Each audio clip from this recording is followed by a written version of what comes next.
Well, tonight we're also looking into the effects that caffeine can have on children and teenagers. There's some research out there suggesting negative health impacts, right? Problems sleeping, heart issues, increased anxiety. Well, now health experts from several leading organizations have come together urging parents to keep children away from caffeinated beverages altogether.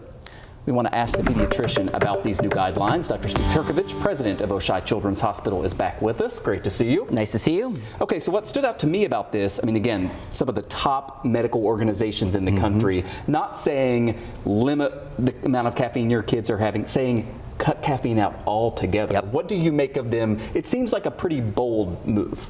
Yeah, caffeine has a disproportionate effect on kids in the negative sort of way. It causes anxiety, sleep disorders, but it can also cause increased heart rate, increased blood pressure. And another study has come out that shows that teenagers, especially boys, have an increased risk of conduct disorder. So we know that teenagers tend to be impulsive. Caffeine is a stimulant. When you add impulsivity and a stimulant on top of that, you get some really bad outcomes. So there really is no safe way to drink caffeine, and a lot of the energy drinks out there have really high levels of caffeine, and teenagers especially will just continue to drink. And so you really want to educate them. The best way to hydrate is water. Milk is also a good alternative. Limit the juices, but unfortunately no caffeine, no sugary drinks to be safe. All right, there you have it. We're obviously a month past Christmas, right? If you think of what the kids got for Christmas, a lot of young girls especially got these makeup kits that we've been asked about because the ingredients in them, they might be fine for adults. Again, it's an instance in which kids are different. Is that something parents should be concerned about? Yeah, so skincare in kids, you really want to keep it as simple as possible. Mild soap like a Dove, you want to use a mild moisturizer, especially after a bath or a shower when their skin is nice and damp.